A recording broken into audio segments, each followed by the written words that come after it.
Por fin la serie sobre la familia cristiana con este último tema que he titulado Preparándonos para la boda celestial. Y vamos a leer Apocalipsis 19, versículo 7. Dice así la Biblia: Gocémonos y alegrémonos y démosle gloria, porque han llegado las bodas del Cordero y su esposa se ha preparado, y a ella se le ha concedido que se vista de lino fino, limpio y resplandeciente, porque el lino fino es las acciones justas de los santos. Fíjese usted, hermano, que en la Biblia encontramos muchas analogías sobre la iglesia de Cristo. Por ejemplo, vemos a la iglesia como el cuerpo de Cristo. También vemos a la iglesia como el templo de Dios. Por otro lado, habla sobre la familia de Dios, y todas son analogías acerca de la iglesia. También la vemos como la nación santa de Dios. Y vemos a la iglesia como la esposa de Cristo, y es donde nos vamos a enfocar en esta hora. Esta mención de la relación entre Dios y su pueblo en términos de matrimonio se remonta al Antiguo Testamento.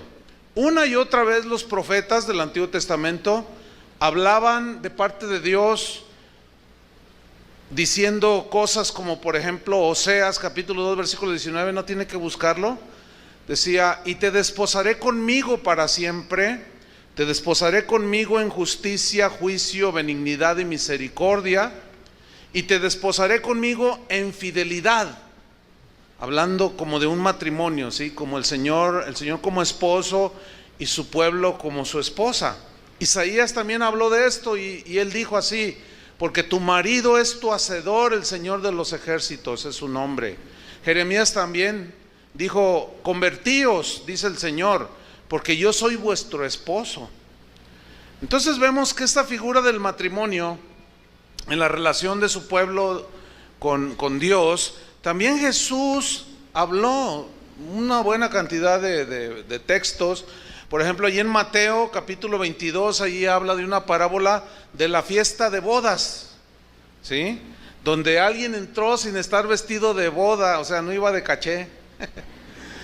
Y el Señor dijo: no, tienes que vestirte apropiadamente, haciendo de manera espiritual, haciendo una alusión a que tiene que ser cierta vestidura, ¿sí?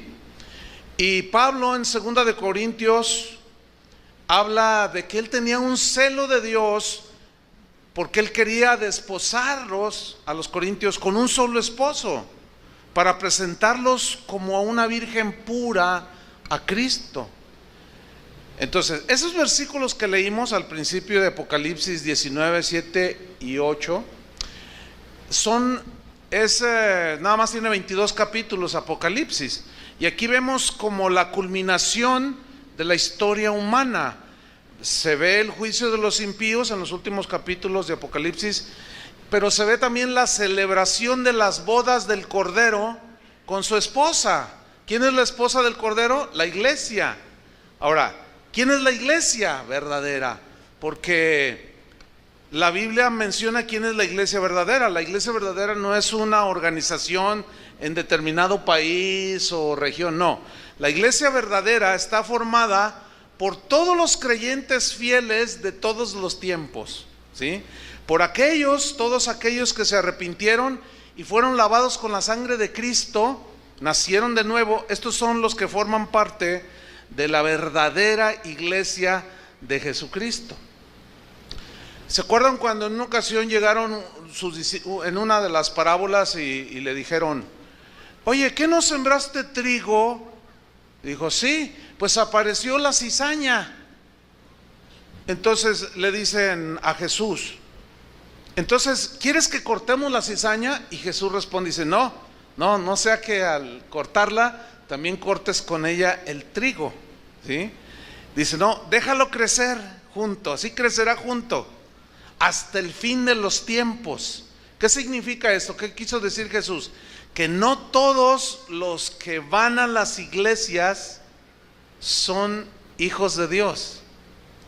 porque crece el trigo junto con la cizaña.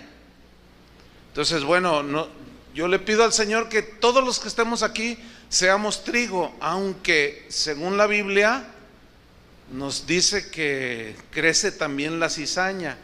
Es decir, hay una iglesia que es verdadera, que se distingue por haber sido lavados con la sangre de Cristo, y otros que aunque asisten a las iglesias, en realidad no son parte de la iglesia de Cristo. La pureza del vestido que nos narra en Apocalipsis de la esposa de Cristo, lino fino, dice, contrasta con la impureza del vestido de lo que la Biblia llama la gran ramera, la prostituta. Es un término muy fuerte que habla en Apocalipsis 17:4. Dice que la mujer estaba vestida de púrpura y escarlata, y esta es la falsa iglesia. Había un énfasis en lo externo. Dice que estaba adornada de oro, piedras preciosas y de perlas, pero que en la mano tenía un cáliz lleno de abominaciones y de la inmundicia de su fornicación. O sea, gente que decía que esta figura de la gran ramera representa a la falsa iglesia, entre otras cosas, a los que estando ahí no son de él, son la cizaña. Entonces vemos vestiduras que simbolizaban algo. Ahora bien, Jesús vino al mundo para tomar una iglesia para él. Él la llamó su novia, su esposa. ¿Cuántas son la esposa de Cristo? El novio partió hace casi 2000 años, y la verdadera novia de Cristo ha permanecido fiel a la promesa de matrimonio que Jesús le hizo. Sin duda que ese día llegará. ¿Cuántos lo esperan ese día? Por eso dice proféticamente, ahí en Apocalipsis 19:7 que leímos, gocémonos, dice, es una escena futura, y alegrémonos y démosle gloria, porque han llegado las bodas del Cordero, y su esposa se ha preparado. ¿Qué ha hecho la esposa? Ya la Biblia nos pone como un hecho que la esposa, la verdadera y fiel esposa de Cristo, ¿qué hizo? Se preparó. Y a ella se le ha concedido que se vista de lino fino. El lino fino, pues que es limpio, resplandeciente, blanco. Siempre en todas las culturas, inclusive el blanco es sinónimo de pureza. Porque el lino fino o lino blanco, fino, son las acciones justas de los santos. Es decir, la evidencia de que una persona es hija de Dios es su vida cómo la vive, para Dios o para el mundo o para él mismo. Ahí es donde radica la diferencia. Entonces el atavío de la esposa es la justicia de los santos, o sea, de manera simbólica, blanco, ¿sí? Estas obras de justicia son la prueba de que han sido lavados y limpiados por la sangre de Cristo. Por consiguiente, la verdadera novia de Cristo, porque hay una que se dice que es su novia, pero coquetea con otros, ¿sí? La verdadera novia de Cristo clama por su venida, anhela ese momento, así como un esposo que le dice a su novia, me quiero casar contigo, y anhela ese día para de allí en adelante vivir por toda la vida hasta que la muerte lo separe con la esposa amada. Y ella también, y así nosotros, y así el Señor va a venir, porque Él es un Dios de pacto, y prometió venir por su novia, pero esta tiene que estar preparada. Y los verdaderos cristianos, la verdadera novia de Cristo, clama por su venida. Vaya conmigo a Apocalipsis 22, versículo 12, que viene siendo el último capítulo de la Biblia. Apocalipsis 22, 12. Y aquí es donde el Señor hace su promesa, ¿sí? Dice así, Apocalipsis 22, 12: he aquí, yo vengo pronto. Pronto, pues ya hace casi 2000 años que se fue, y Él dijo que pronto, pero luego vamos a ver ese punto. He aquí yo vengo pronto, y mi galardón conmigo, para recompensar a cada uno según su obra. Yo soy el alfa y la omega, el principio y el fin, el primero y el último. Bienaventurados, dichosos, felices los que lavan sus ropas para tener derecho al árbol de la vida y para entrar por la puerta en la ciudad celestial, ¿se entiende? Mas los perros estarán fuera. Esta es una alusión a los judaizantes, ¿sí? Mas los perros estarán fuera, y los hechiceros, los fornicarios, los homicidas, los idólatras y todo aquel que ama y hace mentira. Yo, Jesús, he enviado mi ángel para daros testimonio de estas cosas en las iglesias. Yo soy la raíz y el linaje de David, la estrella resplandeciente de la mañana. Y el espíritu y la esposa dicen, ¿qué dicen? Ven. O sea, el espíritu que mora en nosotros y nosotros que somos la esposa de Cristo decimos, ven, porque Él prometió, he aquí yo vengo pronto. Y el espíritu que puso como sello de que le pertenecemos, Él clama junto con nosotros. El espíritu y la novia dicen, ven. Y el que oye diga, ven. Y el que tiene sed, venga. Y el que quiera, tome del agua de la vida gratuitamente, para poder estar. Esa agua es la palabra, es la limpieza que el Señor hace para poder estar sin mancha en su presencia. Ahora bien, entre tanto que viene el novio prometió, todavía no llega, todavía, pero ya está a las puertas aquí, cercano. No sabemos el día ni la hora, pero entre tanto que el novio viene por su esposa, la esposa o la prometida, la novia que somos nosotros, debemos permanecer fieles al compromiso. ¿Cómo? Fieles. Sin andar coqueteando con el mundo, sin andar coqueteando con otros que pretendan atraparnos en sus garras, y mucho menos con Satanás. Santiago 4, versículo 4. Esta carta es escrita a cristianos, y yo quiero que pongan atención cómo, al ser escrita para cristianos, Santiago hace una advertencia, una llamada de atención para que la novia permanezca fiel al Señor, entre tanto que Él viene. Dice Santiago 4:4, oh almas adúlteras. ¿Qué es un adúltero? Es alguien que está casado y le anda coqueteando a otra, o una que está casada y le anda coqueteando a otro. Bueno, ténganlo por seguro que Jesús no va a andar viendo a otra más que a su novia, la iglesia, los que han creído que Él murió por sus pecados en la cruz. Él no va a andar coqueteando con otra ni con otros. Él es puro y santo y limpio, y es para nosotros la exhortación. Oh almas adúlteras, dice, ¿no sabéis? ¿Hay un niño aquí o es afuera? Si toman control por favor del bebé. Dice, ¿no sabéis? ¿Lo sugieres por favor? Sí, gracias. ¿No sabéis que la amistad del mundo es enemistad contra Dios? ¿Qué es hacerse amigo del mundo? Es consentir, vivir, aceptar el estilo de vida, el modo de pensar, el modo de vivir de las personas que viven en el mundo, pero que rechazan a Cristo. Eso es amistad del mundo. Dice, ¿no sabéis que la amistad del mundo es enemistad contra Dios? ¿Qué es la amistad al mundo? Enemistad contra Dios. Porque la manera de vivir y de pensar del mundo no concilia con la manera que Cristo quiere que su novia viva entre tanto que Él viene. Dice, cualquiera pues, quien sea, empezando por el pastor y quien sea, cualquiera pues que quiera ser amigo del mundo, se constituye enemigo de Dios. ¿Qué somos? ¿Amigos o enemigos? ¿Fieles o infieles? Porque decimos que somos la novia de Cristo, ¿no? O parte de la novia de Cristo. Versículo 5. ¿O pensáis que la Escritura dice en vano, el Espíritu que Él ha hecho morar en nosotros nos anhela celosamente? En Efesios dice que fuimos sellados con el Espíritu para el día de la redención. O sea, cuando Él venga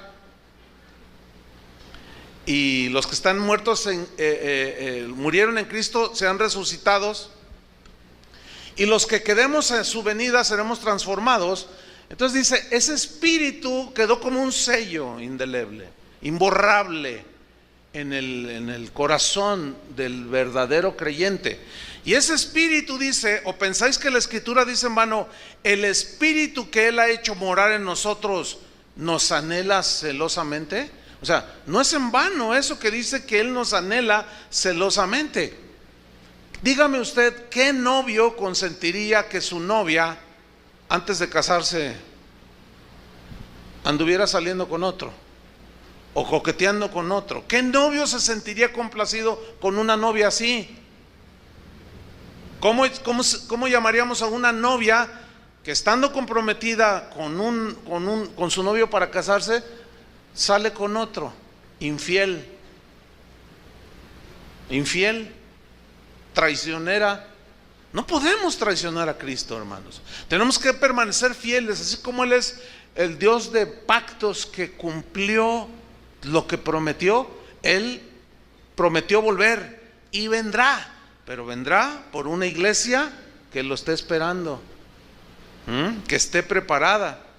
Entonces, cuando Jesús regrese por su novia para casarse, Él espera encontrar una novia preparada para la boda, una novia limpia, sin mancha, sin arruga, gloriosa, santa.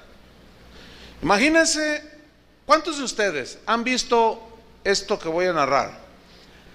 Lo invitaron a usted a una boda y el novio está allí una hora antes, ¿verdad? Todo nervioso y se acomoda el moño y está ahí, ¿verdad? Esperando y no llega. Oye, échale un fonazo, ¿qué pasó si ya viene?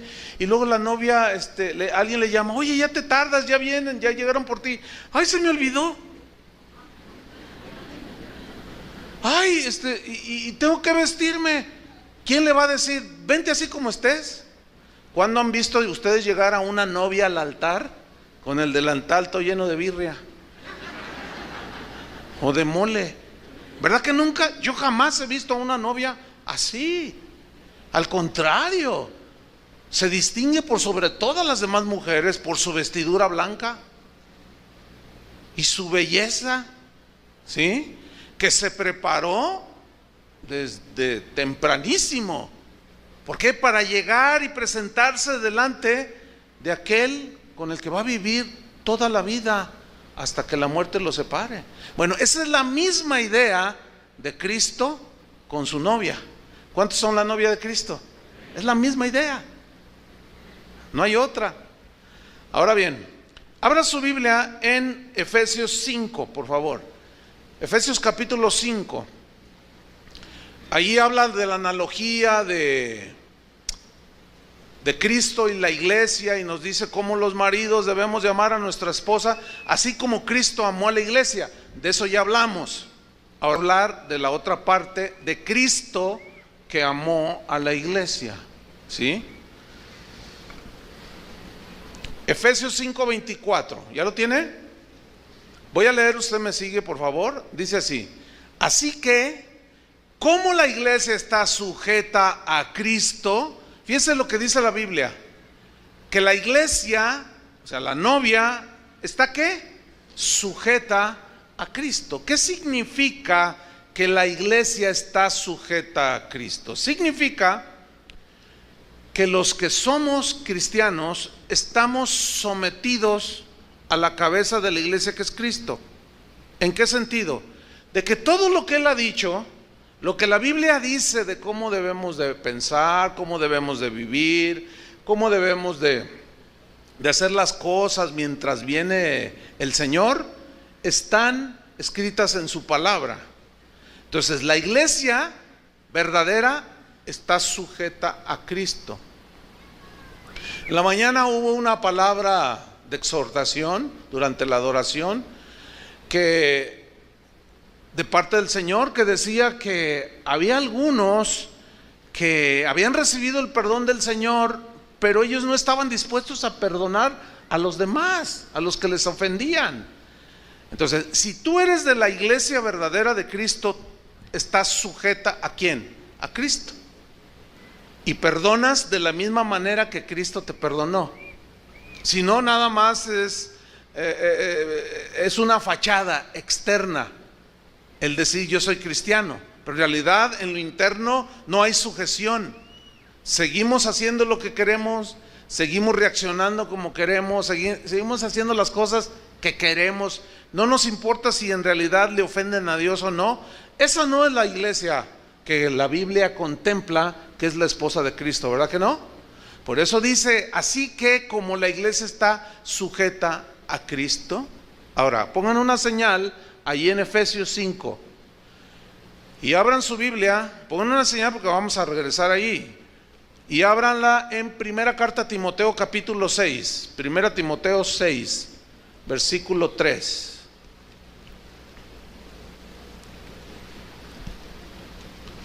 Entonces, la novia de Cristo está sujeta, ¿sí? 1 Timoteo 6:3, aquí se los voy a ilustrar o ampliar un poco el concepto en la misma Biblia. Dice 1 Timoteo 6:3, si alguno, quien sea, enseña otra cosa y no se conforma a las sanas palabras de nuestro Señor Jesucristo y a la doctrina que es conforme a la piedad, está envanecido, nada sabe. Ok, vámonos por partes. Si alguno enseña otra cosa, ¿enseñar qué? Algo contrario a lo que ya el esposo dijo que quería que su prometida hiciera.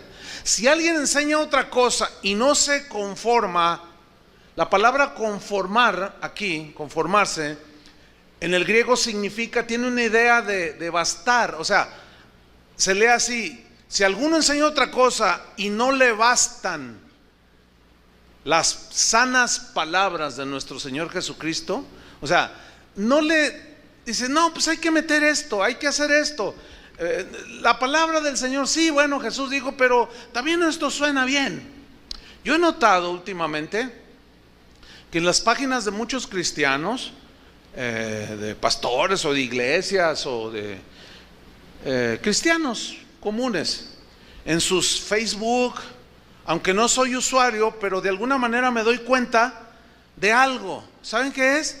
Que muchos están poniendo frases, pensamientos de muchos que sí son cristianos, y algunos hicieron buena labor como ministros, como predicadores, pero yo pregunto, ¿dónde está la palabra de Dios, que es la que debe ser puesta? El día de hoy es como dijo Spurgeon, como dijo Paul Washer, como dijo MacArthur, como hasta a mí me han incluido allí, como dice Chuy Olivar. Yo no digo nada, no inventen.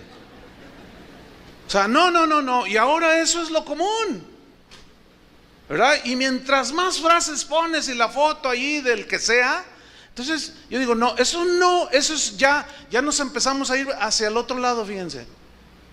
Está bien, muchos de ellos enseñaron cosas correctas, bien, ok, está bien, pero también se equivocan, porque todos nos equivocamos, ¿sí o no? Entonces el día de hoy se ha dado casi por un hecho, casi como palabra infalible, los dichos y las frases de muchos hombres y mujeres de Dios. Pero yo pregunto, ¿dónde están las sanas palabras de nuestro Señor Jesucristo? Sanas palabras que no tienen error. Yo puedo decir algo y equivocarme y tener cierta tendencia hacia algo en lo cual yo creo que no es necesariamente una herejía, pero puedo tener algún concepto de la Biblia, a lo mejor no completo, y equivocarme. Cualquiera puede tener eso. Y el día de hoy ya se le da más énfasis a eso que a la misma palabra de Dios. ¿Por qué no poner 1 Timoteo? ¿Por qué no poner Jesús dijo en el Evangelio de Mateo? ¿Por qué tienen que ser frases así? Y no les bastan las sanas palabras de nuestro Señor Jesucristo. Yo quiero subrayar sanas palabras. O sea, palabras que te dan vida, palabras que te dan salud espiritual, palabras que verdaderamente te consuelan en tus pruebas, palabras que sí te reprenden pero que te hacen bien, que te nutren, que te dan provecho. Entonces dice la Escritura: si alguno enseña otra cosa y no le bastan las sanas palabras de nuestro Señor Jesucristo y la doctrina que es conforme a la piedad. ¿Cuál es la doctrina que es conforme a la piedad? Es toda aquella doctrina que te enseña a amar más a Dios. La doctrina que es conforme a la piedad es toda aquella enseñanza que tú escuches o leas, que te lleva siempre a buscar más al Señor, que te hace un mejor padre, que te hace una mejor madre, un mejor hijo, que te hace un mejor hijo de Dios, que te hace una persona fiel. Esa es la doctrina que es conforme a la piedad. Piedad significa devoción a Dios. Ahora, la impiedad, que es lo contrario a la piedad, impiedad es sin piedad, o sea, sin devoción a Dios.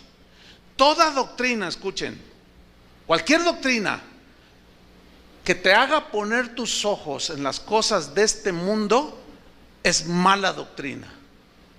Cualquier doctrina que te haga poner tu corazón y tus anhelos y deseos de éxito terrenal, de bienes materiales, es una mala doctrina. Es una doctrina que te lleva a la impiedad, a la falta de respeto y devoción a Dios. Y déjenme decirles, hermano, pero el cristianismo de hoy está lleno, está saturado de impiedad, de doctrinas que no son conforme a la piedad. ¿Por qué? Porque en lugar de llevarte hacia el Señor, te llevan hacia tu realización aquí en la tierra, a ser exitoso, a tener lo mejor que el mundo puede dar. Y todo eso es doctrina mala. El día de hoy a los cristianos se les enseña a ser irrespetuosos. Se les enseñan cosas como: a ver, hermano, abra su Biblia, ¿qué dice allí? Entonces todos repiten. Dice: pues mire, esa promesa, póngasela a Dios enfrente y dígale: tú prometiste darnos esto, tú prometiste, te doy 3 días para que me cumplas tu promesa. Esa es doctrina impía. Esa es mala doctrina. ¿Por qué? Porque de cuando acá Dios dijo eso o permite eso. Pero muchos están enseñando mal a la novia de Cristo. Por eso dice: si alguno enseña otra cosa y no se conforma, no le bastan las palabras de Jesús, que son sanas, limpias, y no están de acuerdo con la doctrina que los lleva a la piedad, a la devoción, al respeto y a ser mejores en todo, mejores familias. Fíjate lo que dice el versículo 4: está envanecido, se llenó de orgullo. ¿Por qué? Porque está diciendo: lo que yo digo está mejor, le interesa más a la gente que lo que dice Jesús o lo que dice la doctrina sana, limpia. Está envanecido, dice, y nada sabe respecto de la buena doctrina. No sabe nada. Pero luego añade, dice: y delirar. En el griego esa palabra delirar también se traduce por enloquecer. O sea, quien hace esto y no le bastan las palabras de Jesús y hace a un lado la doctrina que es conforme a la piedad, enloqueció. Y bueno, como a los cristianos se nos da por cristianizar todo, la escuela cristiana, el restaurante cristiano, el café cristiano, pues también el manicomio cristiano. Nomás que yo creo que se va a abarrotar porque está lleno de locos. De locos que hacen a un lado la palabra de Dios. No les basta que Jesús haya dicho lo que haya dicho. No les basta que en las cartas, en las epístolas digan lo que dice. No les basta. Lo hacen a un lado y ponen sus propios pensamientos, sus propios proyectos, sus propias cosas. Pero enloquecieron. Y son, mira, los que se meten en todo esto. Cuestiones, contiendas de palabras, de las cuales nacen envidias, pleitos, blasfemias, malas sospechas. Bueno, ¿tú crees que el Señor quiere que así sea su novia? No. Volvamos a Efesios 5:25. Eso es que la iglesia, que le basten las palabras de Jesús, eso es la iglesia sujeta a Cristo. La esposa. Efesios 5:25, ¿lo tiene? Les dije que pusieran una señal ahí, Acuérdense, vamos a estar yendo y viniendo. Voy a leer del 25 al 27. Dice así: maridos, amad a vuestras mujeres, así como Cristo amó a la iglesia y se entregó a sí mismo por ella, para santificarla, habiéndola purificado en el lavamiento del agua por la palabra, a fin de presentársela a sí mismo una iglesia gloriosa, que no tuviese mancha, ni arruga, ni cosa semejante, sino que fuese santa y sin mancha. En el versículo 25, lo primero que dice es que los esposos debemos amar a nuestra esposa. Y la analogía es de Cristo con la iglesia. Así como Cristo amó a la iglesia y se entregó por ella. Ahora, ¿a qué nivel de entrega tuvo Jesús por su novia, nosotros? ¿Qué nivel de entrega? Hasta la muerte. Cristo Jesús amó fielmente a su novia. Sin andar coqueteando, Él se enfocó en su novia, porque se quería casar con ella, se quiere casar con ella, hasta el grado de morir por esa que sería su esposa. Y nosotros debemos de corresponderle. ¿Están de acuerdo conmigo? Tenemos que corresponderle con fidelidad al Señor. Fidelidad a Él, fidelidad a su palabra, fidelidad. Él se entregó por nosotros. Dice la Biblia en Romanos 5:8, no tiene que buscarlo. Dice: mas Dios mostró su amor para con nosotros. ¿Quiénes son nosotros ahí? La novia, los salvos, los que hemos sido lavados con la sangre de Cristo, la esposa con la que se quiere casar, la novia. Mas Dios mostró su amor para con nosotros en que, siendo aún pecadores, a pesar de estar todos sucios y ser pecadores, Cristo murió por nosotros. O sea, por su novia. Dice Pablo en su segunda carta a los Corintios, capítulo 5, versículo 15, dice: y por todos murió. ¿Por cuántos? Por todos. Para que los que viven, o sea, todos éramos pecadores, todos necesitábamos salvación. Él murió por todos. Pero ¿quiénes son los que viven? Para que los que viven aquí son todos aquellos que creyeron en el sacrificio de Cristo, que creyeron y recibieron el mensaje y creyeron la historia de la salvación. Entonces dice: y por todos murió, para que los que viven, que ya ahora somos nuevas criaturas. ¿Cuántos son nuevas criaturas? Ok, mira, nosotros que somos la novia, dice, para que los que viven ya no vivan para sí, lo que me gusta, lo que me dé mi gana hacer, lo que yo quiera pensar, a mí nadie, no, eso ya no. Ya no vamos a vivir para nosotros mismos, porque ya hemos sido limpiados y lavados. Para que los que viven ya no vivan para sí, sino vivan para aquel que murió y resucitó por ellos. Entonces, ¿para quién vamos a vivir? Díganlo. ¿O no están muy convencidos? Ahora, Él prometió volver por su novia, y en Apocalipsis dice que esa novia estaba preparada. Así la ve el Señor. Entonces, si tú y yo somos parte de la verdadera iglesia, parte de la novia de Cristo, nos vamos a preparar para cuando Él regrese. Algunos los va a encontrar dormidos, se duermen aquí, imagínate que no se duerman allá. Entonces, Él no espera que nosotros sigamos viviendo haciendo lo que nos dé nuestra gana, porque entonces ya no sería la esposa sujeta a Cristo.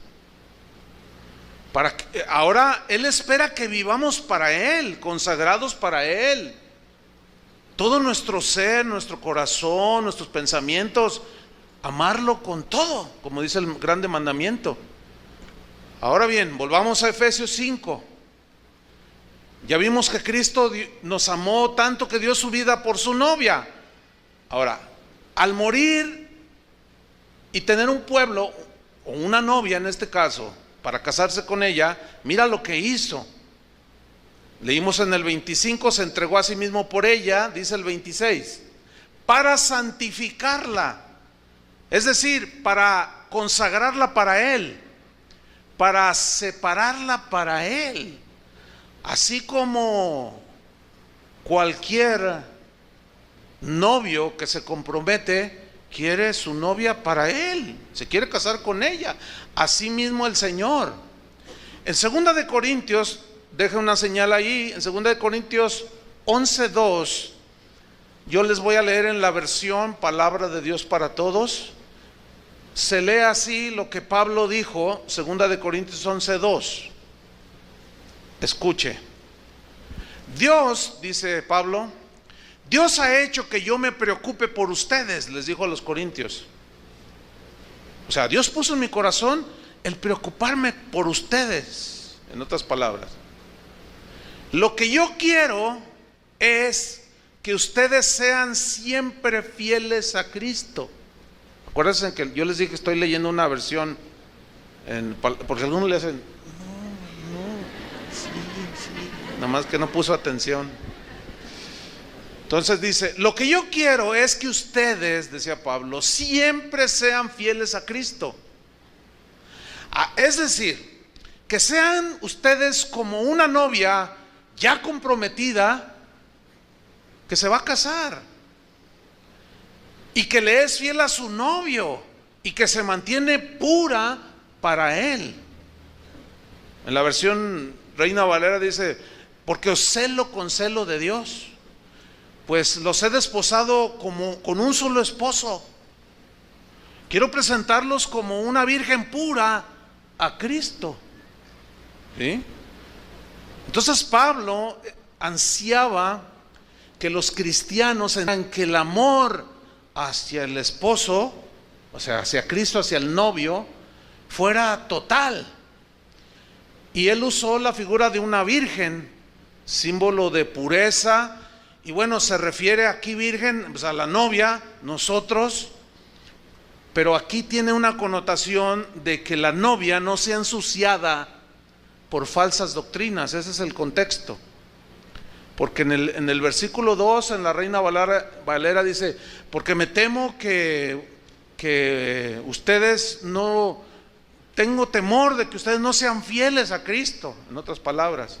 ¿Sí? De que alguien los desvíe de la sincera fidelidad a Cristo. Y las doctrinas erróneas son las que nos desvían de Cristo y ensucian la ropa que Él nos puso. Volvamos a Efesios 5:26. Se entregó por la novia para santificarla. Y luego añade una frase, habiéndola purificado. ¿Me está siguiendo? Habiéndola purificado, o sea, a la novia, en el lavamiento del agua por la palabra. Esta frase es extraña a nosotros. Tenemos que ir un poco al contexto cultural, porque muchas expresiones en la Biblia son dichas en el contexto cultural del tiempo donde se dijo eso. Y voy a dar un breve contexto cultural. Miren, en los tiempos de Cristo, unos 2-3 siglos, o sea, los griegos, y hasta después todavía algunos siglos más adelante, pero en los tiempos de Cristo, una novia que se iba a casar, que era pedida en matrimonio, ella debía hacer un ritual. ¿Cuál era? ¿En qué consistía el ritual? En bañarse con agua limpia. Ahora, una novia que se va a casar por higiene se baña, ¿no es cierto? ¿Cuántos se bañaron hoy? Pues algunos, bueno, ¿para qué les digo? No, pero bueno, ok, por higiene nosotros nos bañamos, ¿cierto? Pero aquí era un ritual, era como una simbología, una representación de algo. Entonces lo que hacía la novia antes de llegar a la consumación de la boda, pues, la novia se bañaba como un ritual. Y de esa manera, simbólicamente, cuando se presentaba delante del novio, ella, de manera simbólica, repito, estaba diciendo que ella estaba limpia de toda suciedad, que ella estaba limpia de todo asunto que tenía que ver con su vida pasada. A lo mejor anduvo con otros hombres, a lo mejor no era virgen, a lo mejor hizo cosas feas, pero el hecho de bañarse con agua limpia estaba simbolizando, todo eso ya quedó atrás, ¿sí? Todo lo que yo hice en este momento ha quedado atrás, y se presentaba delante del novio. Ahora, la mentalidad de los novios de aquel tiempo, del novio y de la novia, era más o menos esta. Cuando el novio hacía público por medio de invitaciones a la boda, eso se suele hacer todavía, ¿no? Y también la novia hacían público ya su compromiso de casarse. Cuando ellos lo hacían de esa manera, que todo el mundo se enterara, nos vamos a casar, el hombre estaba diciendo: escuchen todas las mujeres de Jerusalén, yo ya soy un hombre no disponible. Fíjense qué interesante, ¿no? Lo mismo decía ella al hacer público su compromiso: hey, varones jóvenes de Jerusalén, o de qué sé yo dónde, de Tangamandapio, como dijo Toño, soy una mujer comprometida, apartada. Entonces, olvídense de pretender que yo me fije en alguno de ustedes, ya estoy apartada. ¿Entendieron? Eso es lo que en aquella cultura, y hasta la fecha, bueno, no se menciona mucho, pero se entiende por sentido común, que un hombre que se quiere casar con una mujer le está diciendo a las demás que ya no está disponible, que ya está comprometido, y que ella también. Por eso es que el matrimonio es de las cosas más sagradas que hay.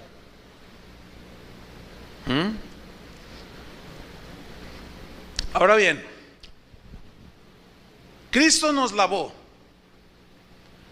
¿Cómo? En el lavamiento del agua por la palabra. O sea, la frase lavamiento del agua por la palabra fue tomada de ese contexto de que la novia hacía todo ese ritual. Pero aquí el apóstol Pablo dice: fuimos lavados en y con el agua de la palabra. Pedro en su primera carta dice que fuimos renacidos o vueltos a nacer por la palabra de Dios, dice. En Hebreos 10:22 dice así: acerquémonos con corazón sincero. O sea, los que hemos sido lavados por el agua de la palabra, que hemos sido limpiados. Digan todos: hemos sido limpiados, díganlo. Esto es importante. Acerquémonos con corazón sincero, dice, en plena certidumbre de fe, con seguridad, sin ambivalencia, sin inseguridad, no, con toda certidumbre de fe y de confianza. Purificados los corazones, fíjate, purificados. Esa palabra es alusión al lavamiento con agua que hacían la novia o el novio. En este caso la novia, pero dice: purificados los corazones. ¿De qué? Mala conciencia. O sea, una limpia conciencia. Y lavados los cuerpos con agua pura. Esa sí es la alusión al ritual que hacía la novia. En este caso los creyentes, la iglesia. Y mantengamos firme, dice, sin fluctuar, la profesión, que también se traduce como confesión, de nuestra esperanza. ¿Cuál es nuestra esperanza? Que Él va a venir por nosotros y nos vamos a casar con Él. Mantengamos, dice, esa profesión, esa confesión de nuestra esperanza, porque fiel es el que prometió. ¿Cómo es el Señor? Fiel. Ahora, hablando de limpieza, vamos a Juan capítulo 15, versículo 3. Juan 15, 3.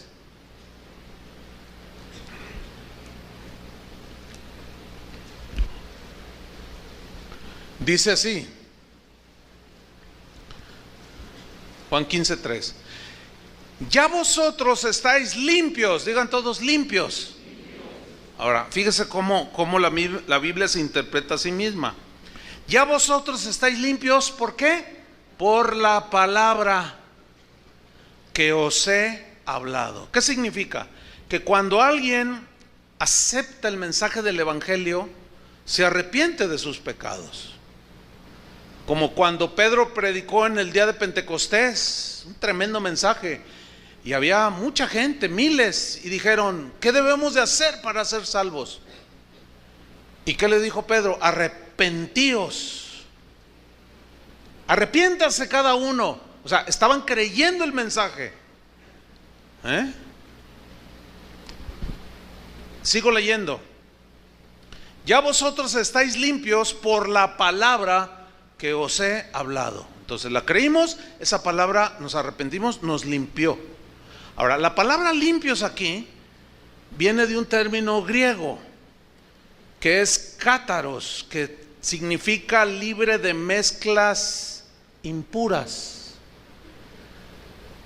Y hay una alusión aquí al metal puro, por ejemplo, el oro de 24 quilates. Cuando es de 24 quilates, se habla que es de oro puro. Cuando se dice, pues yo tengo un reloj de oro de 18 quilates o una cadena, es un oro que tiene valor, sí, pero no está totalmente puro, tiene ahí algunas mezclas. Bueno, aquí cuando Jesús dice, ustedes están limpios, puros, son de 24 quilates, para que me entienda, ¿sí? Están libres de mezclas impuras, porque su palabra tiene el poder de limpiar cualquier suciedad, entiéndase pecado, ¿sí? Pero también cátaros, que se traduce limpios, significa sin mancha. Es decir, que cuando una persona, o mejor dicho, ¿cómo nos ve Dios ahorita? A los que hemos recibido a Cristo en nuestro corazón, ¿saben cómo nos ve? Limpios. Así nos ve el Señor, sin mezclas, sin mezclas impuras. Nos ve totalmente limpios. Ahora, Jesús aquí está enseñando que aquel que haya sido totalmente limpiado no necesita, cuando se ensucia el vestido, no necesita bañarse totalmente de nuevo, no, sino solo debe limpiarse aquellas partes que se ensució. Vamos a Juan capítulo 13 para extender un poco este pensamiento. Juan 13, versículo 3. Muy importante que lo entendamos. Juan 13, 3.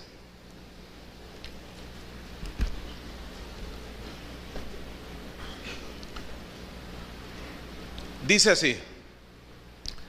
Esto es una historia muy conocida de cuando Jesús lava los pies de los discípulos. ¿Ha leído esa historia, no? Pero déjeme decirle, antes de leerlo, algo, con una pregunta. Este acto que Jesús hizo, ¿tenía una enseñanza netamente espiritual? ¿O el propósito de Jesús al lavar los pies a los discípulos era para que nosotros literalmente hiciéramos lo mismo? ¿O para enseñarnos algo profundo en sentido espiritual? Sin duda que el sentido es netamente espiritual, ¿sí? Nosotros vamos a tratar de meternos al sentido espiritual, porque el natural pues muchos lo han entendido de manera superficial. A ver, ven Andrés, mira, a ver, póngale una sillita ahí al Andrés. Yo quiero hacer algo. A ver, tráeme, Julio, un balde con agua y una toalla. Entonces le quito los zapatos a Andrés y le quito los calcetines. Entonces los empiezo a lavar los pies y se los seco y les doy un besito. Entonces ya los demás dicen: ay, mira qué humilde el pastor, le lavó los pies a Andrés. Y Andrés está así todo: ay, ¿cómo el pastor? No, ¿cómo? Es un acto de humildad. ¿Será eso lo que quiso el Señor enseñar? Créame que esa no es la enseñanza más profunda. Nosotros queremos ver la enseñanza espiritual. ¿sí? Y no quedarnos allí en un ritual que es puro show, la verdad. Porque después de que se paran, muchos que hacen o sea, nada que ver con la novia de Cristo. Ahora vamos a Juan 13:3. Sabiendo Jesús que el Padre le había dado todas las cosas en las manos y que había salido de Dios y a Dios iba, se levantó de la cena, o sea que la última cena pues, y se quitó su manto y tomando una toalla se la ciñó. Solían ceñirla aquí en la cintura. Luego puso agua en un lebrillo y todos mirando, ¿no? Y comenzó a lavar los pies de los discípulos. Digan todos lavar, porque esto es bien importante. Y comenzó a lavar los pies de los discípulos y a enjugarlos con la toalla con que estaba ceñida. Entonces vino a Simón Pedro y Pedro le dijo: Señor, ¿tú me lavas los pies? Se sorprendió. Le dijo: ¿tú me lavas los pies? Ese es el sentido, ¿sí? Así, en ese tono. ¿Tú me lavas los pies? Ahora, porque déjame darle un contexto también que es de la cultura de aquellos tiempos. ¿Por qué Pedro se sorprendió? ¿Saben por qué? Por lo siguiente, mire, en aquellos tiempos no son como los de ahora, que las calles, hay pisos. En aquel tiempo no era así. Las calles no estaban pavimentadas como las de aquí. Bueno, Guadalajara era medio pavimentado, usted sabe. Pero entonces en aquellos tiempos había, pues los caminos eran de tierra. Ellos no usaban zapatos como nosotros que nos cubren el pie. Ellos usaban sandalias. Entonces cuando ellos se trasladaban a alguna parte de la ciudad o viajaban a pie, generalmente, ellos se ensuciaban en el camino, pisaban todo. Entonces, en su cultura, ellos acostumbraban que cuando llegaba un viajero a la casa o un visitante, por cortesía y por bienvenida, le lavaban los pies. Pero ese trabajo era reducido a los esclavos. O sea, llegaba alguien y decían: hey, daba la orden el señor de la casa y decía: atiende a los huéspedes. Y él ya sabía lo que tenía que hacer. Se ceñía una toalla, llevaba un balde con agua, los hacía que se sentaran y empezaba a lavarle los pies. Era un trabajo exclusivo de los esclavos. Entonces Jesús se inclina y empieza a lavar los pies de Pedro. Y Pedro le dice: Señor, ¿tú me lavas los pies? Versículo 7, sígame allí. Respondiendo Jesús le dijo: lo que yo hago, tú no lo comprendes ahora, mas lo entenderás después. Pedro le dijo: no me lavarás los pies jamás. Él era un hombre sincero, ¿no? Que pensaba que era impropio que el Señor hiciera eso. ¿Cómo? Dice: pues no me lavarás los pies jamás. Se puso bien digno, ¿no? Era sincero, pero estaba equivocado. No estaba entendiendo en ese momento lo que Jesús les estaba enseñando, que es lo que yo quiero explicarles ahora. No me lavará los pies jamás. Jesús les respondió: si no te lavare, digan todos lavare. Fíjate, pon atención. Si no te lavare, no tendrás parte conmigo. ¿Por qué enfatizo en lavar? Aquí es donde viene la enseñanza espiritual. Porque miren, el verbo lavar aquí en este versículo 8, en el griego aparece el vocablo nipto, N-I-P-T-O, y es un verbo que se usaba principalmente, la referencia era a lavar alguna parte del cuerpo que se ensuciaba, como las manos, los pies o la cabeza, ¿sí? Eso significa nipto. Entonces cuando Jesús le dice, es que hay como un juego de palabras que en nuestros idiomas, como el castellano, aún el inglés mismo, o el alemán, o el que sea, no transmiten la idea que transmite el idioma griego, ¿sí? pues, como que no tiene mucho sentido lavar los pies. Bueno, pero dice, si no te lavare, no tendrás parte conmigo. O sea, no puedes estar delante de mí por toda la eternidad si no te lavare. ¿Me están captando? Ok, pero allí habla de algunas partes del cuerpo que estaban sucias. Simbólicamente eran los pies. Ahora seguimos leyendo. Le dijo Simón Pedro, Señor, y aquí ya cobra sentido, no solo mis pies, porque él entendió esa palabra que describía precisamente que no tenía que ser limpio todo, porque ya les había dicho, ya vosotros estáis limpios por la palabra que yo os he hablado. Dice, Señor, no solo mis pies, sino también las manos y la cabeza.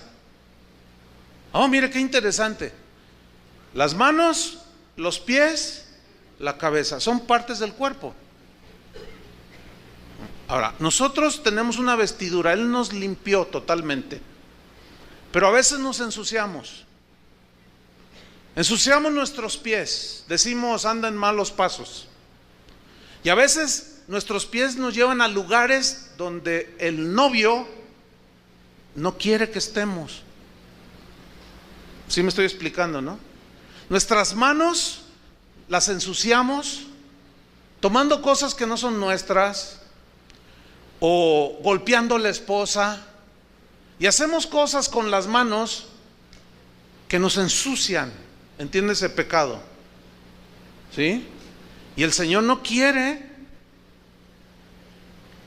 que nos ensuciemos, pero estamos en el mundo y tenemos reacciones y seguimos en una imperfección, humanamente hablando. En la cabeza está nuestra mente. ¿Cuántas veces los pensamientos se echan a volar y empezamos a pensar cosas que el esposo no quiere que pensemos, y ensuciamos nuestra manera de pensar y de reaccionar y de hacer las cosas? Nuestros ojos, dijo Jesús que los ojos son las ventanas del alma, que si ponemos los ojos en las cosas buenas, nuestro ser interior, ¿cómo va a estar? Limpio. Pero ¿cuántas veces nuestros ojos nos han ensuciado el interior, el corazón? ¿Por qué? Porque vemos cosas que el esposo no quiere que veamos, y nuestro interior se ensucia, se mancha. ¿Sí? Sigo leyendo. Señor, no solo mis pies, sino también las manos y la cabeza. Jesús le dijo, pongan atención, el que está lavado no necesita sino lavarse. ¿Cómo? A ver, ¿cómo está eso?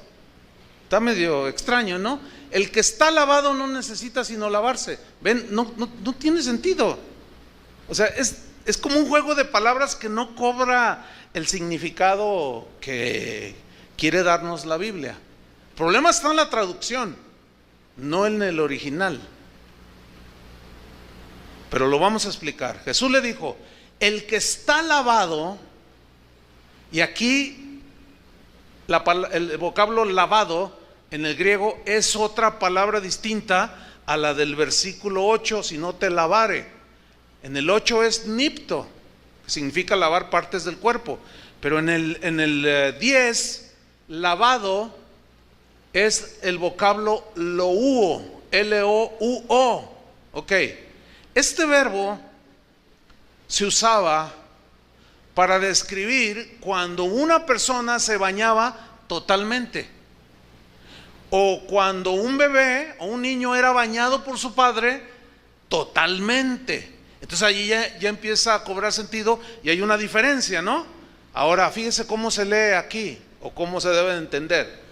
Jesús le dijo, versículo 10, ponga atención, el que está totalmente bañado, limpio, puro, no necesita sino lavarse. Y ahí lavarse es nipto, que significa las partes de tu cuerpo que te ensuciaste, como las manos, los pies, la cabeza, etcétera.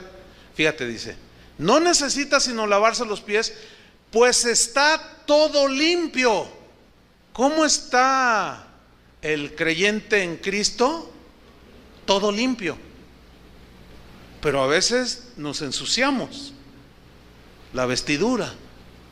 Le pongo un ejemplo.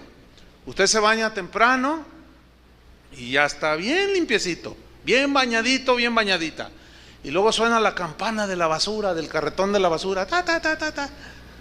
Entonces usted dice, ¡ay, la basura! ¡Córrele! Entonces usted va y toma la bolsa de la basura o el canasto, qué sé yo, y va y lo saca y lo enreda así rápido mientras va y va chorreando y todo. No sé a ustedes les chorrea, pero a mí siempre me chorrea, no sé por qué, pero siempre chorrea. Entonces ya lo pongo allí y pasan los de la basura y se lo llevan. Ahora, lo más normal es que me bañe todo otra vez o que me lave las manos solamente. Las manos solamente. ¿Por qué? Porque estoy limpio, no necesito bañarme. Se nace de nuevo una sola vez y es cuando el Señor te baña, te limpia totalmente. Pero seguimos en este mundo imperfecto que está contaminado, ¿sí? Que está sucio. Pero sigo leyendo. Jesús le dijo, el que está lavado, bañado totalmente, no necesita sino lavarse o la parte del cuerpo que se ensució, pues está todo limpio. Y vosotros limpios estáis, lo hubo, todos limpios. Pero mire lo que viene a continuación, aunque no todos. ¿Cuántos estaban con Jesús allí? 12. ¿A quién se está refiriendo que no estaba totalmente limpio? A Judas. Los que se van a casar, tengan hijos, pónganle Judas a su niño. Está bonito el nombre. Nadie le pone. ¿Conoces algún Judas? Yo nunca he conocido. ¿Por qué? Por la implicación que tiene el nombre. Aunque el nombre quiere decir alabanza a Dios, eso quiere decir Judas. Pero por lo que hizo ya es un sinónimo como de traición, ¿no? Fue infiel al Señor. Ahora pongan atención. Judas, igual que los otros 11, el 10% aproximadamente de sus 12 discípulos, uno nunca se arrepintió. Nunca reconoció que era un pecador. Siguió viviendo como le dio su gana, pero andaba con los 12. Todos ustedes están limpios, dice, pero no todos. Porque dice el versículo que sigue, porque sabía quién le iba a entregar, o sea, Judas. Por eso dijo, no estáis limpios todos. La pregunta pertinente ahora aquí es, ¿estás limpio en la sangre de Cristo? Como el himno antiguo, ya estoy limpio en la sangre de Cristo Jesús. Somos limpios por la sangre. Esa es la pregunta, ¿estás totalmente limpio? ¿O estando en esa suciedad nada más te lavas las manos? No, escúchame. No, muchos hacen eso. O sea, nunca se arrepintieron, están todos sucios, hablando espiritualmente, pero se lavan las manos, se lavan la cabeza, entiéndase, vienen a la reunión, cantan alabanzas, leen la Biblia. Judas hacía lo mismo, pero él no estaba totalmente limpio. Ahora, a los discípulos les dijo, ustedes ya están limpios, pero es necesario que se laven cuando se ensucian. Es decir, que entre tanto que el novio viene por su novia, nosotros, la novia de Cristo, que estamos limpios, seguimos caminando en este mundo que está contaminado por el pecado, hermanos. Y en ese caminar, aunque no es nuestro deseo, nos ensuciamos. Porque el cristiano ya no peca por gusto. Antes sí, nos daba placer el pecado, ay, no nos importaba nada. Pero ahora en Cristo ya no, ¿verdad que no? Algunos de ustedes quieren pecar, así que yo voy a pecar. No. Y cuando pecamos nos duele en el corazón. ¿Les duele? Porque son hijos de Dios. Y no te dueles porque no eres su hijo. Dios es bueno. Entonces nosotros nos ensuciamos en nuestro caminar y debemos lavarnos constantemente para estar limpios y sin mancha para cuando Él venga. Déjeme ilustrárselo. Una muchacha, jovencita, cumplió 15 años. La edad de las ilusiones, dice, ¿no? Entonces ella le venía diciendo a su padre: papá, cómprame un vestido blanco de esos anchos así, bonitos para mis 15 años. Y el papá se lo compró. Llegaron los 15 años y era blanco el vestido, bonito, y se veía bonita la niña, la quinceañera. Y ahí andaba con sus amiguitos, una muchachita sana, limpia, así. Y ahí andaba jugando, y de pronto entre ellos dijeron: vámonos al bosque a jugar allá a un columpio. Y, papá, voy a ir con mis amigos en el día de su fiestecita. Nos dejas ir, pero hija, queremos meternos a la cueva, papá. Había una cueva por allí. No, hija, ¿cómo te vas a meter a la cueva si allí hay murciélagos, hay muchas cosas y te vas a ensuciar el vestidito, mija? No te metas allí, o cámbiate el vestido, ponte otra cosa. No, yo quiero andar con mi vestido blanco, pero déjame entrar a la cueva. Te vas a ensuciar, hija. Y la muchacha insistió. El padre dijo: bueno, está bien, ve. Y ahí va la niña, y ahí van todos jugueteando y todo. Y cuando entran a la cueva, ella va así, ¿no? Cuidándose, porque pues su vestido era blanco. Y ella tuvo cuidado. Pero al salir, después de jugar unos, qué sé yo, minutos allí, cuando salen, se da cuenta, mira, y ven que en su lado derecho tenía una mancha de tizne. ¡Ay, mira nomás! Y luego por acá parecía una manita, como que algún niño le dio miedo y la agarró. Y estaban los deditos todos con tizne. Y pues ya vio que sus zapatitos blancos también estaban sucios, y que ya tenía aquí algo de murciélago. Entonces llega con su papá y le dice: hija, mira nada más, papá, yo hice todo lo posible. Créeme que yo no hice nada como para ensuciarme. Pero hija, ¿quién se mete a una cueva así y puede salir limpio? Ok, vivimos en un mundo que está sucio, ¿sí o no? El Señor lo sabe. Por eso nos dejó provisión para lavarnos. ¿Me está entendiendo? O sea, nosotros no queremos, pero luego los amigos se agarran de nosotros. Entiéndame, ¿no? Vamos a un lugar que no debemos y nos ensuciamos. La vestidura que Él puso, lino blanco, y nos ensuciamos. Bueno, Él nos dejó provisión. Pablo dijo: así que, amados, puesto que tenemos tales promesas, limpiémonos. Ahora es cuestión de nosotros. Limpiémonos. Y es nipto ahí. Limpiémonos de toda contaminación de carne. O sea, todas las obras de la carne, las reacciones, los pensamientos, todo lo que tiene que ver con la carne.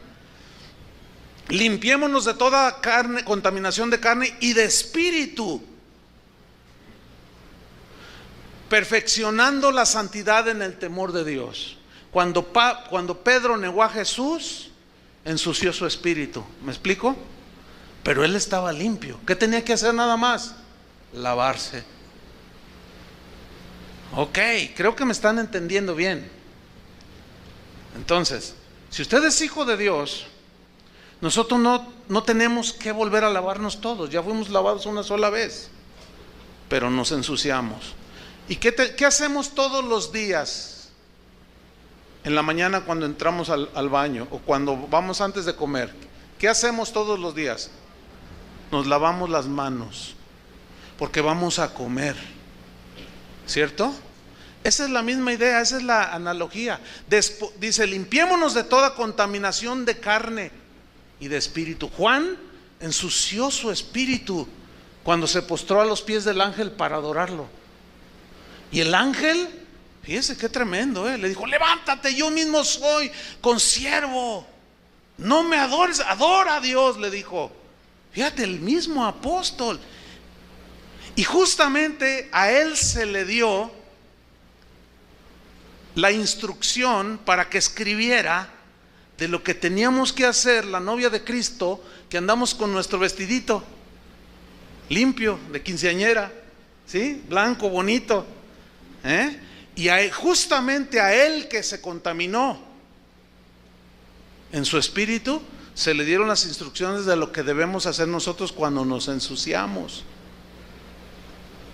Primera de Juan 1:8, ahí está.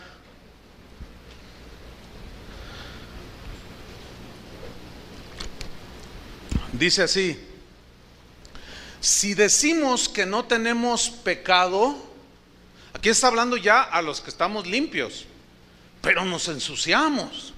¿Quién de aquí nos ensucia? Todos nos ensuciamos. Si decimos que no tenemos pecado, nos engañamos a nosotros mismos y la verdad no está en nosotros. ¿Cuál verdad?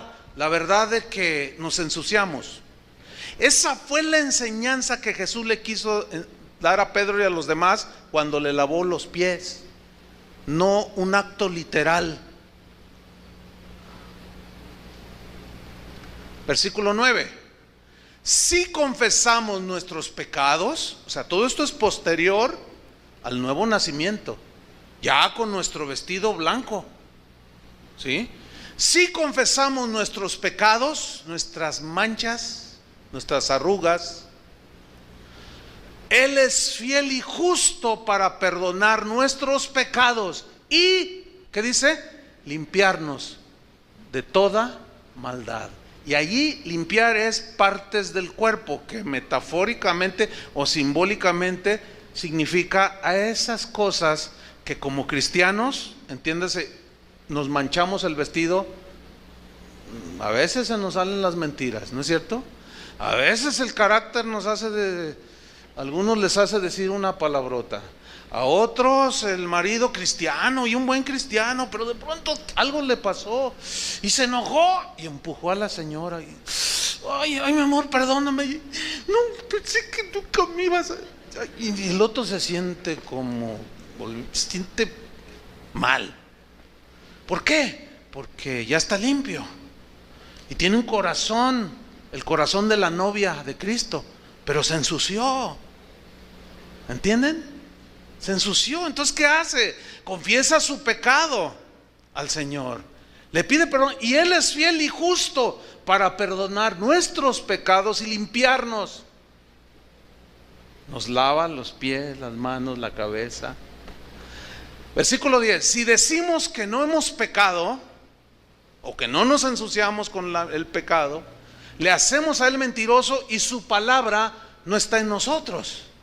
Ahora, su palabra dice que estamos limpios, pero también dice que nos ensuciamos y que debemos de tener una reflexión cotidiana, hermanos, de diario. Así como diario nos bañamos o nos lavamos las manos antes de comer, de igual manera en lo espiritual, todos los días: Señor, ¿cómo reaccioné?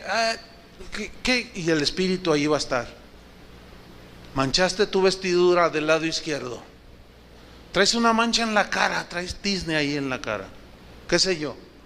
Ahora, vamos a 1 Juan 2:1, un capítulo adelante, 1 Juan 2:1. Fíjate el tono del apóstol, dice: hijitos míos. Se oye bonito, ¿no? Hijitos míos, o sea, ya somos hijos. Claro, ahí es la expresión de Él, pero es el corazón de Dios. Dice: estas cosas os escribo, ¿para qué? Para que no pequéis. No es la voluntad de Dios, pero Él sabe que somos propensos a ensuciarnos y dejó provisión. Estas cosas os escribo para que no pequéis. Y si alguno hubiere pecado, esa palabra hubiere habla de eventualidad. O sea, no habla de algo continuo y cotidiano, no, sino de algo eventual. ¿Cada cuándo te vas de vacaciones? ¿Todos los días del año? No, eventualmente. Entonces, fíjate lo que dice aquí: estas cosas les escribo para que no pequen. Pero si eventualmente, podríamos decirlo así, alguno se ensucia, ¿qué dice? Abogado tenemos para con el Padre, a Jesucristo el justo. ¿Por qué dice abogado? Es el abogado defensor. El acusador ahí está, mira, muy cristiano, y sí, mira, empujó a su esposa o le dio una bofetada. Y el Señor dice: sí, pero como abogado, ahí esa es la función de abogado. Sí, pero él Él no tiene culpa ya, se ensució, pero yo lo limpio. Y Él es fiel y justo para perdonarnos y limpiarnos de toda maldad. ¿Cuántos le dan gracias a Dios por esto? Esto trae libertad. No trae libertad para seguir pecando, sino una libertad, algo tan hermoso dentro. No sé si lo está percibiendo o sintiendo usted acá. Es la provisión y la fidelidad de Dios. Tenemos abogado para con el Padre, Jesucristo el justo. Ahora, volvemos para irnos al final, pero no se me vaya nadie, ¿eh? Efesios 5:27. Todo esto hizo por la novia, el lavamiento del agua por la palabra, para presentársela a sí mismo, dice versículo 27, ¿qué? Presentársela a sí mismo, una iglesia gloriosa. Gloriosa significa honorable, de vestidura preciosa, limpia, de elevada reputación, eso significa el vocablo glorioso, llena de la vida de Cristo, llena de las obras y las acciones de Cristo, a fin de presentársela a sí mismo una iglesia gloriosa que no tuviese ¿qué? Mancha, ¿sí? No sé si alguna vez que usted se ha vestido de caché, como dijeron, o que para una ocasión especial, una boda, va a solicitar un trabajo, usted se pone corbata o la señora un traje así, qué sé yo, y antes de irse desayuna y ¡zas!, cae una gotita de salsa tamazula en la corbata. A mí me ha pasado. Bueno, yo no lavo toda la corbata. Yo he estado en lugares donde pues al comer o a veces los otros no, pues con un poquito, con un pañuelito y con agua ahí un poquito y ya, no se nota, ¿verdad? Hace rato me comí unos tacos y miren, sin mancha. O sea, no tuve que llevarla a la tintorería y lavarla toda, ¿no? Para que no tuviese mancha ni arruga ni cosa semejante, sino que fuese santa y sin mancha. Concluimos. Entre tanto que el novio viene a buscar a su novia, ¿quién es la novia? Aquí estamos, Señor, esperándote. Entre tanto que Él viene a buscarnos para celebrar las bodas del Cordero, que dice en Apocalipsis, nosotros nos estamos preparando para ese día glorioso. Él dejó provisión, ¿sí? Preparándonos para que cuando Él venga y nos pida cuentas, entreguemos buenas cuentas, sin mancha y sin arruga, ¿sí? ¿Qué hiciste con tu familia? ¿Qué hiciste como esposo, como padre, como hijo? El tema es la familia cristiana y tiene que ver con el matrimonio. Y eso es algo que Dios instituyó y es muy importante para Él.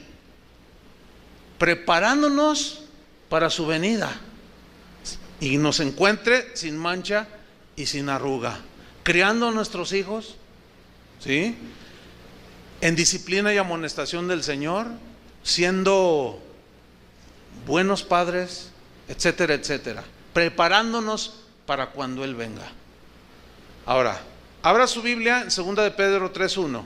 Cuando lo tenga, se pone de pie, porque esto lo vamos a leer de pie.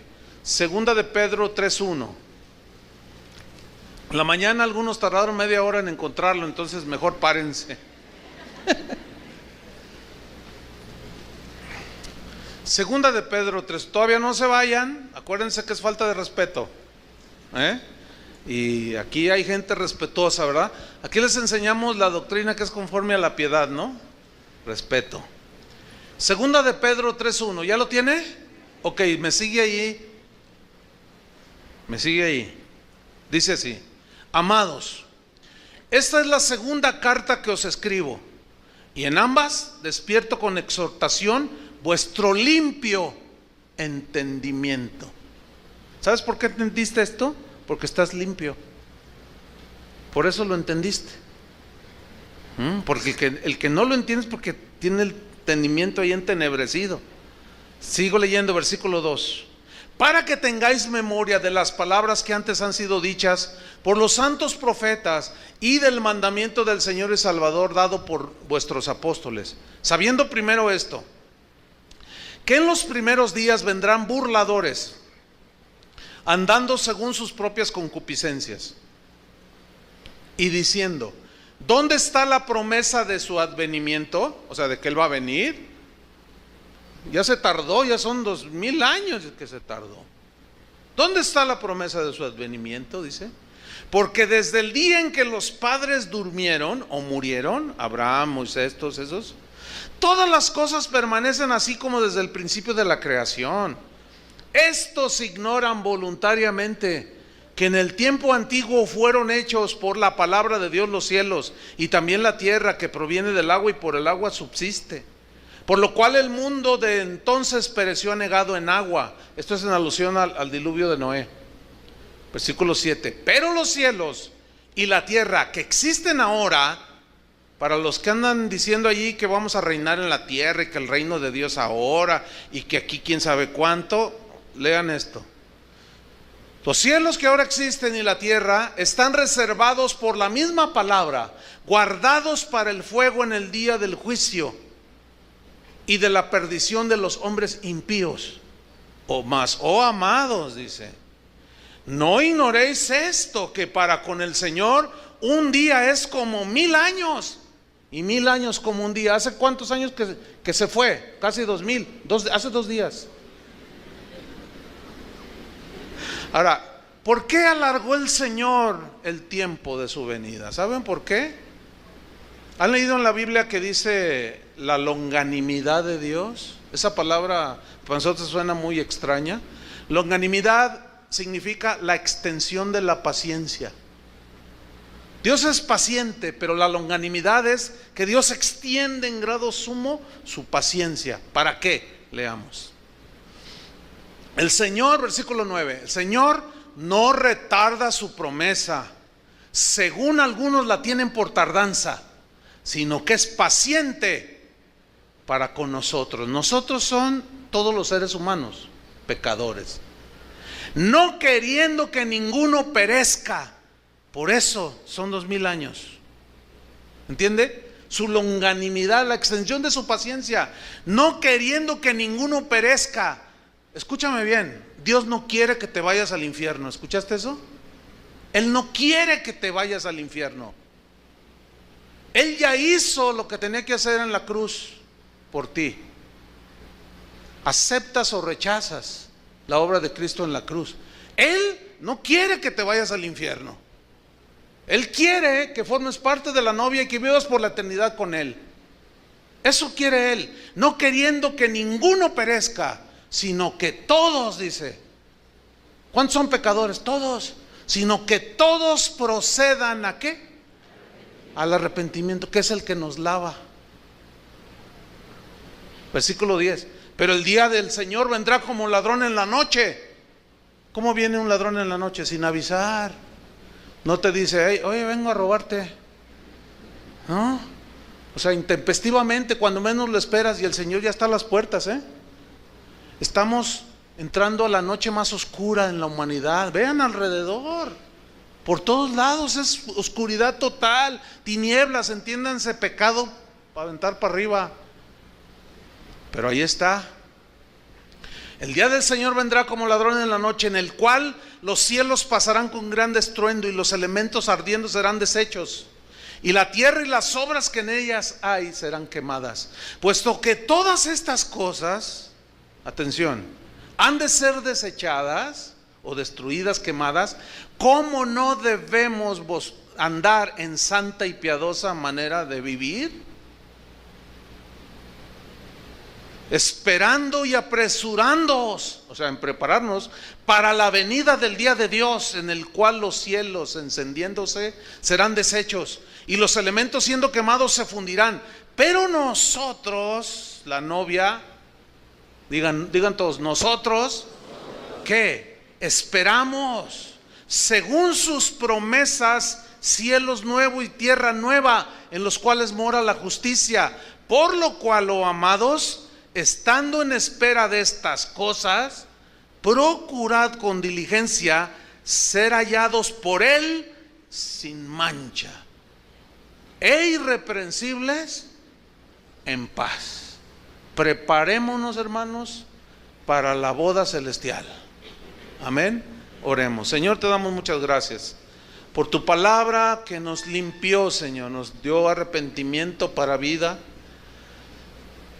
nos hiciste nuevas criaturas, nos pusiste una vestidura blanca, nos estás preparando porque quieres una novia gloriosa, pura, sin mancha. Pero seguimos en este mundo que está sucio, contaminado, y a veces nos ensuciamos, Señor. Y sabiéndolo de antemano, en tu bondad y misericordia, diste provisión para lavarnos esas partes de nuestro ser que ensuciamos. A veces son pensamientos, nuestros pasos nos llevan a otros lugares que no te agradan, nuestras manos. Tantas cosas, Señor, que pueden ensuciar, contaminación de carne y de espíritu. Señor, gracias por la provisión.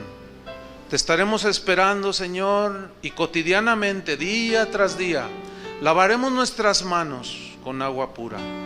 Enjugaremos y limpiaremos nuestra cabeza, nuestros ojos, nuestros pies, porque tú ya nos limpiaste, Señor.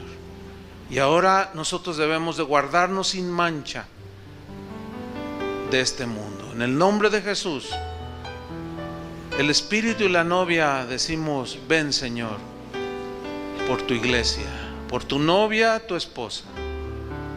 Aquí estaremos esperándote, Señor. En el nombre sobre la familia cristiana, con este último tema que he titulado Preparándonos para la boda celestial. Y vamos a leer Apocalipsis 19, versículo 7.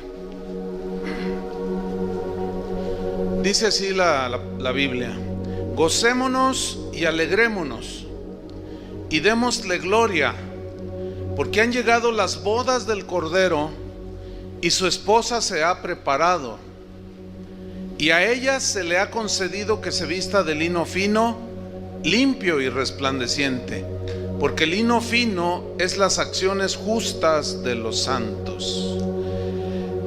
Fíjese usted, hermano, que en la Biblia encontramos muchas analogías sobre la iglesia de Cristo. Por ejemplo, vemos a la iglesia como el cuerpo de Cristo. También vemos a la iglesia como el templo de Dios.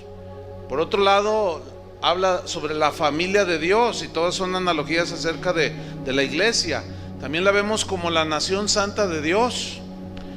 Y vemos a la iglesia como la esposa de Cristo, y es donde nos vamos a enfocar en esta hora. Esta mención de la relación entre Dios y su pueblo en términos de matrimonio se remonta al Antiguo Testamento. Una y otra vez los profetas del Antiguo Testamento hablaban de parte de Dios, diciendo cosas como, por ejemplo, Oseas capítulo 2 versículo 19, no tiene que buscarlo. Decía: y te desposaré conmigo para siempre, te desposaré conmigo en justicia, juicio, benignidad y misericordia, y te desposaré conmigo en fidelidad.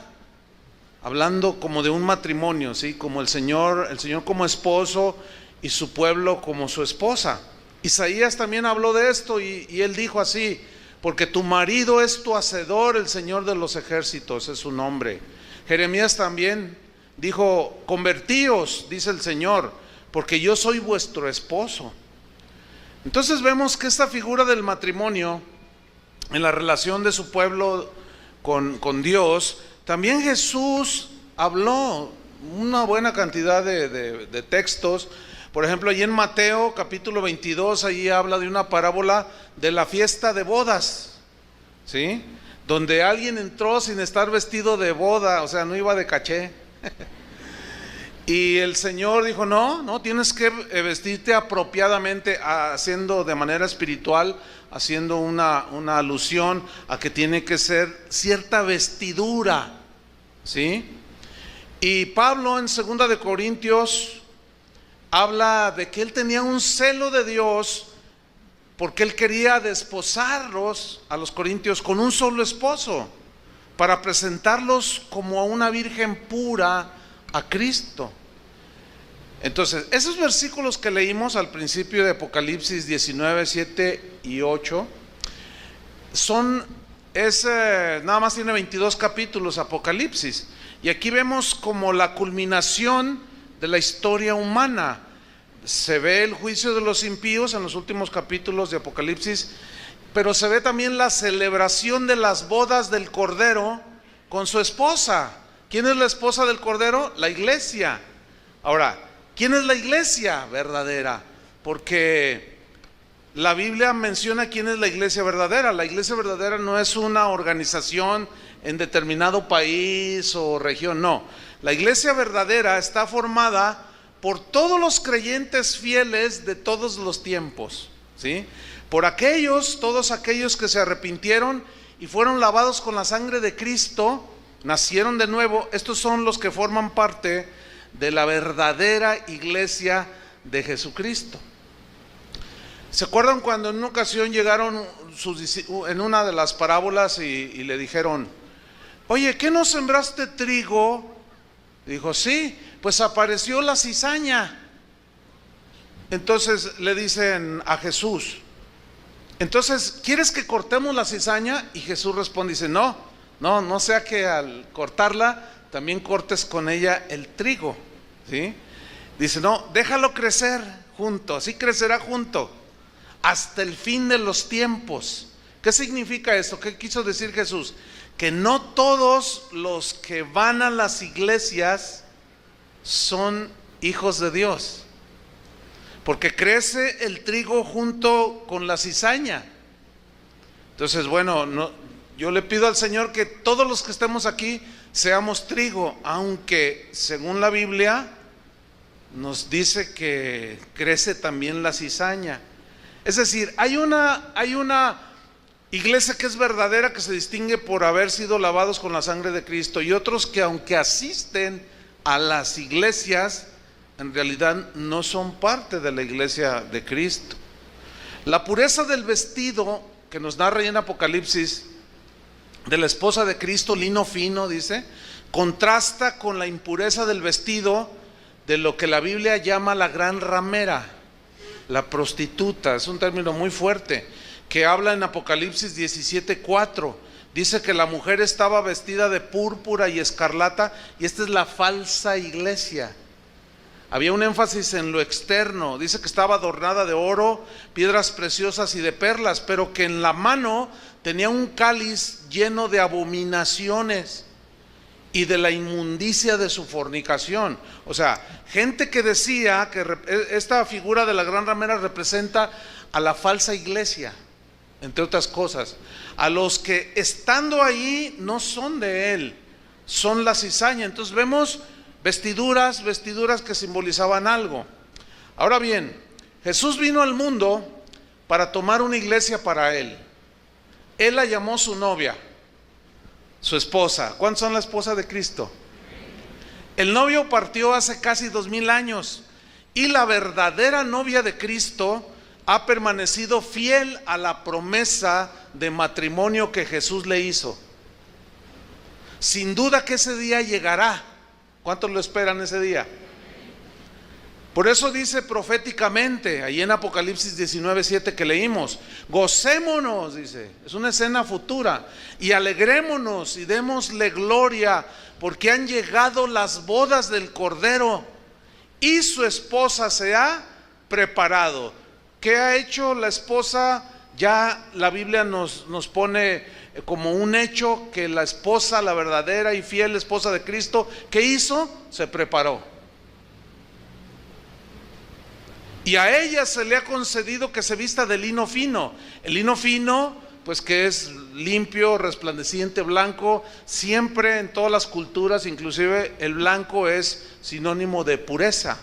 Porque el lino fino o lino blanco, fino, son las acciones justas de los santos. Es decir, la evidencia de que una persona es hija de Dios es su vida cómo la vive, para Dios o para el mundo o para él mismo. Ahí es donde radica la diferencia. Entonces el atavío de la esposa es la justicia de los santos, o sea, de manera simbólica, blanco, ¿sí? Estas obras de justicia son la prueba de que han sido lavados y limpiados por la sangre de Cristo. Por consiguiente, la verdadera novia de Cristo, porque hay una que se dice que es su novia, pero coquetea con otros, ¿sí? La verdadera novia de Cristo clama por su venida, anhela ese momento, así como un esposo que le dice a su novia, me quiero casar contigo, y anhela ese día para de allí en adelante vivir por toda la vida hasta que la muerte lo separe con la esposa amada. Y ella también, y así nosotros, y así el Señor va a venir, porque Él es un Dios de pacto, y prometió venir por su novia, pero esta tiene que estar preparada. Y los verdaderos cristianos, la verdadera novia de Cristo, clama por su venida. Vaya conmigo a Apocalipsis 22, versículo 12, que viene siendo el último capítulo de la Biblia. Apocalipsis 22.